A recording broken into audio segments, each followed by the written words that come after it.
Hello दोस्तों, मैं सौरभ झा आपके अपने YouTube channel study with learners में स्वागत करता हूं।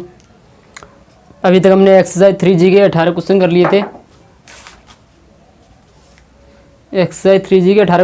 थे। अब हम चलते हैं क्वेश्चन नंबर 19 की तरफ।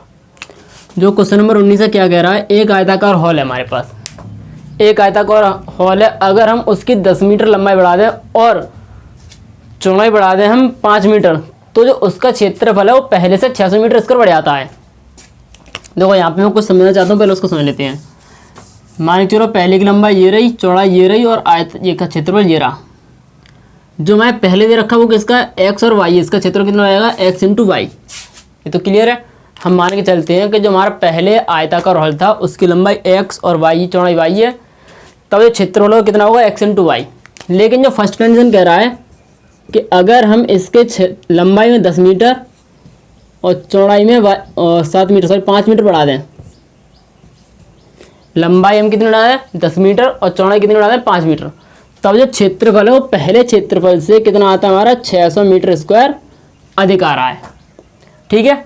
लेकिन अगर वो सेकंड कंडीशन का कह रहा है, लेकिन यदि हम लंबाई को 10 मीटर घटा दें और चौड़ाई को 7 मीटर बढ़ा दें, तब जो क्षेत्रफल है पहले से कितना अधिक आ रहा है, 100 मीटर स्क्वायर अधिक आ रहा है। मतलब दोनों कंडीशन में क्षेत्रफल जो है वो अधिक आ रहा है।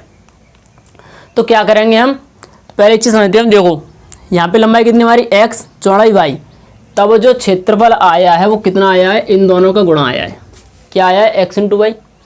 ऐसे अगर मैं इन दोनों का गुणा करूँ तो x into y, x plus 10 into y plus 5 किसके बराबर हो जाएगा, एक्स वाई प्लस 600 के। क्यों, क्योंकि ये लंबाई है और ये चौड़ाई है, इन दोनों को गुणा करने पर कोई क्षेत्रफल आएगा। वो क्षेत्रफल पुराने वाले क्षेत्रफल के हिसाब से देखेंगे तो कितना होगा, 600 मीटर स्क्वायर बढ़ा हुआ होगा। इसी प्रकार अगर मैं इन दोनों को गुणा करूँगा तब जो क्षेत्रफल आएगा वो कितना आएगा, इन दोनों को गुणा करने पर इसमें कितना आएगा, 100 मीटर स्क्वायर का बढ़ोतरी होगी। लेकिन जो इसका रियल क्षेत्रफल होगा वो कौन सा होगा, यही तो होगा। लेकिन प्रश्न के अनुसार जो बोल रहा है वो पहले क्षेत्रफल के अकॉर्डिंग तो पूरा हो जाएगा इतना इतना। जैसे हमारा एक आयत ये है, इसका क्षेत्रफल एक्स इंटू वाई है। मैंने क्या किया, इसकी लंबाई थोड़ी बढ़ा दी, थोड़ी मैंने चौड़ाई घटा दी, तो लगभग ऐसा हो जाएगा। लेकिन जो इसका क्षेत्रफल है वही क्षेत्रफल किसका है, इसका है, तो इसका क्षेत्रफल कितना होगा, एक्स इंटू वाई। और जो इसका अगर हम रियल में क्षेत्रफल निकालेंगे तो वो किसके बराबर होगा, x minus 10 into y plus 7। मैं इस वाले की बात कर रहा हूँ। क्लियर है। ऐसे मैं इसको बना सकता हूँ, सॉरी ये होगा इसका क्षेत्रफल पहले से 100 मीटर स्क्वायर अधिक आएगा, 100 मीटर स्क्वायर अधिक आएगा। दोनों क्षेत्रफल बराबर नहीं है। जो इसका क्षेत्रफल होगा उससे कितना होगा, ये 100 मीटर स्क्वायर अधिक होगा। तो इसको मैं कैसे लिखूँगा, ऐसे लिख सकता हूँ। तो आशा करता हूँ यहाँ तक सब चीज़ समझ में आई होगी। एक बार फिर से समझ लेते हैं हम कि अगर कोई लंबाई एक्स और चौड़ाई वाई है तो इनका क्षेत्रफल क्या होता है, इन दोनों का गुणा, तो वो ये आ गया। अगर मैंने लंबाई बढ़ाई 10 मीटर, चौड़ाई बढ़ाई 5 मीटर, तब वो जो क्षेत्रफल आएगा वो क्या होगा, पहले वाले से 600 मीटर अधिक होगा, 600 मीटर स्क्वायर अधिक होगा। लेकिन जो इनका रियल क्षेत्रफल होगा क्या होगा, इन दोनों का गुणा। ऐसे ही यहाँ पे होगा। तो अब हम करते हैं अपने सवाल। तो सबसे पहले क्या करेंगे, हम पहले आयत की लंबाई और चौड़ाई मान लेते हैं। माना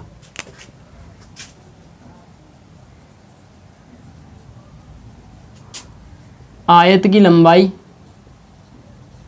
x मीटर तथा चौड़ाई y मीटर है। क्लियर है। तब क्या होगा, क्षेत्रफल कितना होगा, x इंटू वाई। ठीक है। अब क्या करते हैं हम, पहली शर्त के अनुसार आयत की लंबाई कितनी हो जाएगी,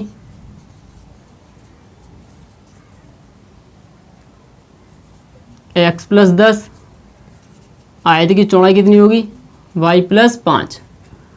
आयत का क्षेत्रफल कितना होगा, क्षेत्रफल इन दोनों गुणा, तो x plus 10 into y plus 5। लेकिन जो रियल में क्षेत्रफल बराबर होगा किसके बराबर होगा, ये वो होगा x plus 10 into y plus 5। ये किसके बराबर होगा, इससे कितना अधिक होगा, 600 मीटर स्क्वायर। जब अधिक की बात कर तो क्या कर देंगे, जोड़ देंगे हम, तो एक्स इंटू वाई में क्या जोड़ा, 600 मीटर इसको जोड़ दिया। गुणा कर लेते हैं हम, तो x y plus 5x plus 10y plus 50 बराबर एक्स वाई प्लस 600। तो x y plus 5x plus 10y plus 50 minus x y minus के 600 बराबर 0। एक्स वाई से एक्स वाई कट गई, क्या बचेगा 5x प्लस 10y माइनस के 550 बराबर 0। समीकरण नंबर 1। दूसरी शर्त लेते हैं अगर हम, तब क्या होता है, जब दूसरी शर्त में जाएंगे तब आयत की लंबाई कितनी हो जाएगी, आयत की लंबाई इसमें क्या करवा रहा है, घटवा रहा है, इतने मीटर। ठीक है, आयत की चौड़ाई कितनी हो जाएगी, वाई में 7 मीटर क्या कर देंगे हम, ऐड कर देंगे, इतने मीटर। आयत का क्षेत्रफल कितना होगा फिर, x minus 10 into y plus 7 metre square. लेकिन ये जो बराबर होगा किसके बराबर होगा, ये पुराने वाले से कितना अधिक होगा, 100 मीटर स्क्वायर। गुणा करते हैं हम, तो x y plus 7x minus 10y minus 70 बराबर एक्स वाई प्लस 100। ये प्लस का इधर किसका जाएगा, माइनस का जाएगा। एक्स वाई से एक्स वाई कटेगा, क्या बचा 7x माइनस 10y माइनस के 170 बराबर 0। समीकरण नंबर 2। ये 70 और ये 100 कितने हो जाएंगे, 170 हो जाएंगे। हमारे पास एक इक्वेशन ये रही, एक इक्वेशन ये रही, दोनों को विलोपन विधि से हल कर लेंगे तो एक्स और वाई की वैल्यू निकल आएगी। जैसे स्क्रीनशॉट लेना है स्क्रीनशॉट ले ले। चलिए अगले क्वेश्चन की तरफ चलते हैं। जो अगला क्वेश्चन है 20वां, वो इसी की तरह होगा। अब हम बात करते हैं क्वेश्चन नंबर 21 की तरफ चलते हैं। क्वेश्चन नंबर 21,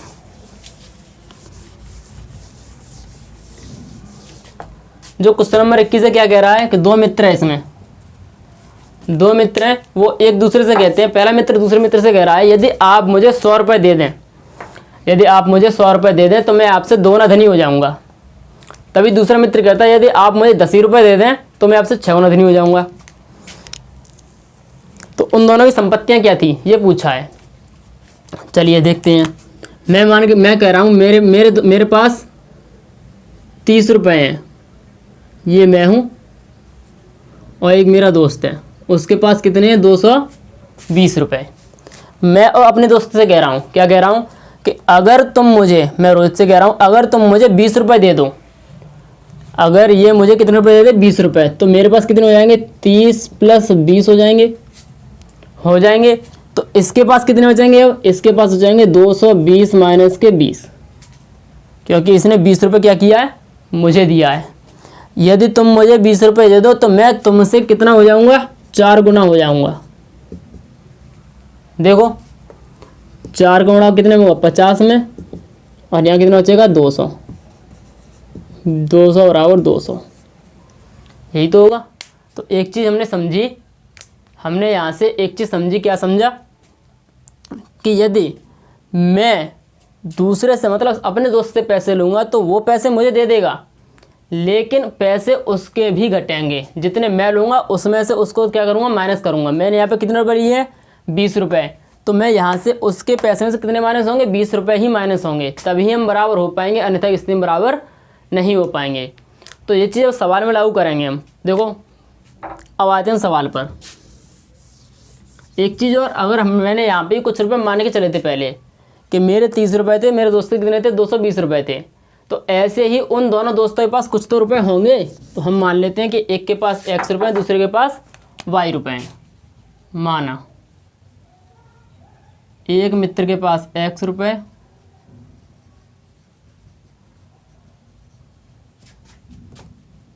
तथा दूसरे मित्र के पास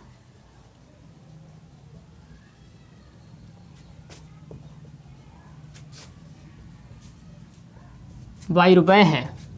ठीक है, एक मित्र के पास x रुपये, दूसरे मित्र के पास कितने रुपए हैं, y रुपये। तो जो पहली शर्त है वो क्या है, पहली शर्त है कि यदि यह जो पहला मित्र है वो दूसरे मित्र से अगर 100 रुपये ले ले, पहला मित्र अगर दूसरे मित्र से 100 रुपये ले ले तो क्या होगा, इसने तो 100 रुपये ले लिए, किससे लिए? इस पैसे, तो ये भी तो 100 माइनस करेगा। माइनस होगा कि नहीं होगा? बिल्कुल होगा। फिर कह रहा है कि यदि आप मुझे 100 रुपये दे दो तो मैं आपसे 2 गुना धनी हो जाऊंगा। ये जो है वो ये इससे कितना हो जाएगा? 2 गुना धनी हो जाएगा। तो x + 100 बराबर 2y माइनस के 200। तो x + 100 प्लस माइनस के 2y माइनस प्लस के 200 बराबर 0। x - 2y + 300 बराबर 0। समीकरण नंबर 1। दूसरी शर्त, जो दूसरी शर्त है उसमें कह रहा है, अब ये पैसे मांग रहा है y दूसरा वाला, किससे? पहले वाले से। ये कह रहा है यदि तुम मुझे 10 रुपये दे दो। कितने? 10। ये बोल रहा है तुम तो मुझसे 100 मांग रहे हो, मैं तुमसे केवल 10 ही मांग रहा हूँ। अगर तुम मुझे 10 दे दो तो मैं तुमसे कितना हो जाऊँगा? 6 गुना धनी हो जाऊँगा। तो इसके पास पहले कितने थे? x थे। इसने क्या किया? 10 रुपये इसको दे दिए, तो इसके पास कितने हो जाएंगे? x - 10, और ये इससे कितना हो जाएगा? 6 गुना। गुणा कर लेते हैं। 6x - 60, इसको इधर ले जाओ, तो 6x - 60 माइनस y - 10, मतलब 6x - y माइनस के 70 बराबर 0। समीकरण नंबर 2। 2 समीकरण बन चुके हमारे पास। पहला समीकरण ये रहा, दूसरा समीकरण ये रहा। अगर मैं समीकरण 2 में 2 का गुणा कर लूँ तो यहाँ पे 2y हो जाएगा, यहाँ भी 2y हो जाएगा, दोनों बराबर हो जाएंगे। वहाँ से हम सॉल्व कर लेंगे, विलोपन लगानी है, आपको हल कर लेना है। क्लियर है? जिसे स्क्रीनशॉट लेना है वो स्क्रीनशॉट ले ले। चलिए अब चलते हैं क्वेश्चन नंबर 22 की तरफ। इजी क्वेश्चन है, वो भी विलोपन विधि से हो जाएगा। सारे क्वेश्चन इजी हैं वो तो। Question number 22। एक क्रिकेट टीम के कोच ने 7 बल्ले और 6 गेंदें, तो मान लेते हैं हम, क्या मान लेते हैं? माना एक बल्ले की कीमत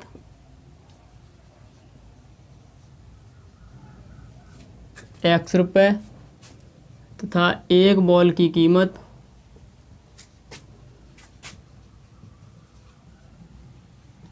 y रुपये है। ठीक है। तब क्या कह रहा है कि 7 बल्ले खरीदे और 6 बॉल खरीदी हैं। तो एक बल्ला x का, तो 7 बल्ला कितने होंगे? 7x के। एक बॉल y की है, तो 6 बॉल कितनी होंगी? 6y की। कितने रुपये में खरीदी उसने? 3800 रुपये में। समीकरण नंबर 1।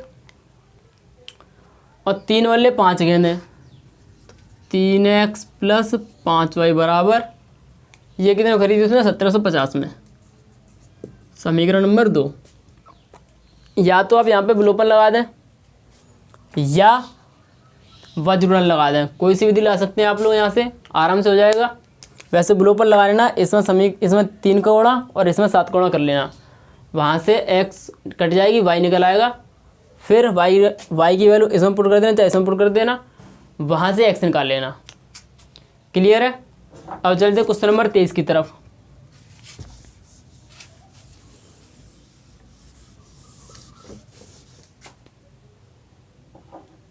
क्वेश्चन नंबर 23 इम्पोर्टेंट सवाल है, इसको एक बार समझ लेते हैं, पहले अच्छे से तब कराता हूँ मैं।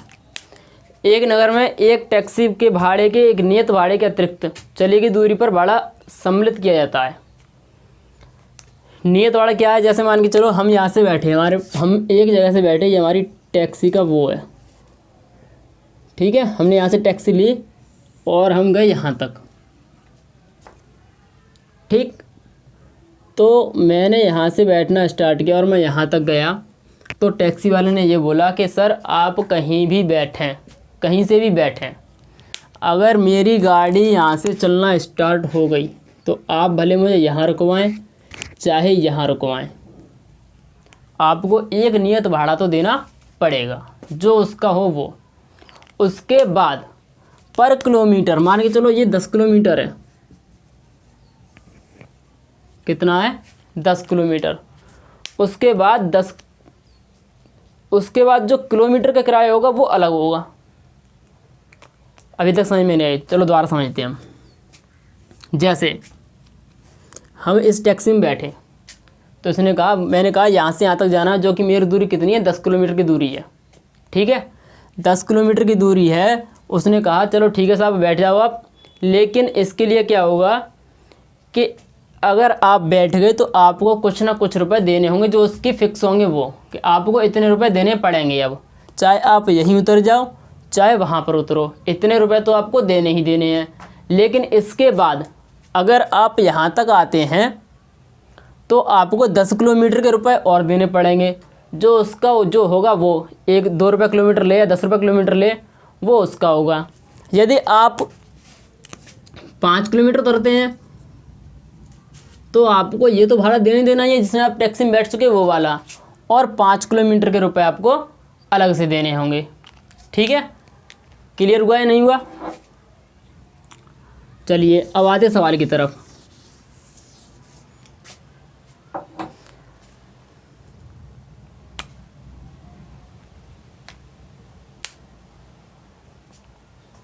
मान लेते हैं नियत भाड़ा X रुपये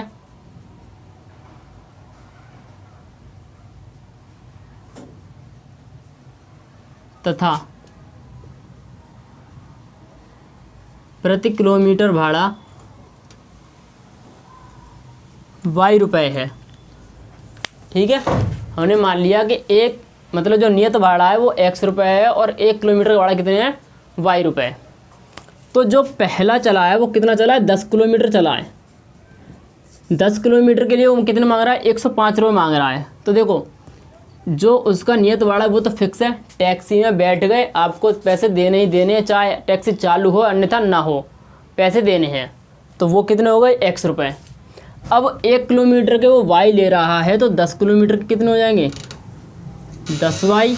तो जब इन दोनों को टोटल करेंगे तो कितना हो जाएगा, 105। समीकरण नंबर 1। समीकरण दूसरे पे आते दूसरे कह रहा है 15 किलोमीटर के 155 है। तो टैक्सी में बैठेगी उसका भाड़ा और 15 किलोमीटर का भाड़ा वो कितना, 155। समीकरण नंबर 2।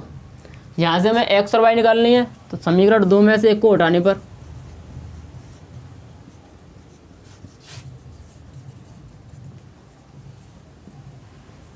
जब घटाएंगे तब क्या होगा, X + 15Y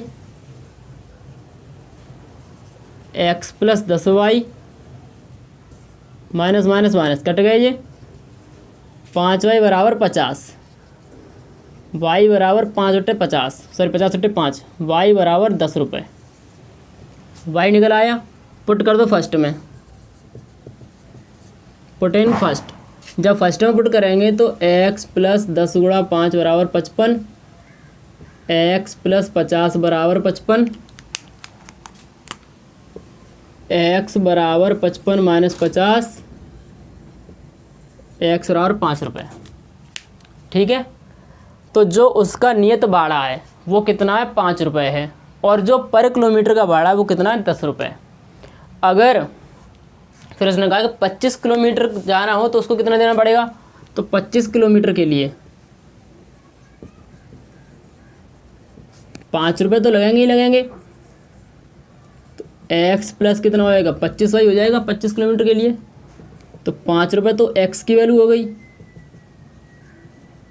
सॉरी क्या कर रहा हूँ, 5 + 25 × 10, 5 + 250, 255 रुपये। 25 किलोमीटर के लिए तो कितने देने पड़ेंगे, 255 रुपये। जिससे स्क्रीनशॉट लेना वो स्क्रीनशॉट ले ले।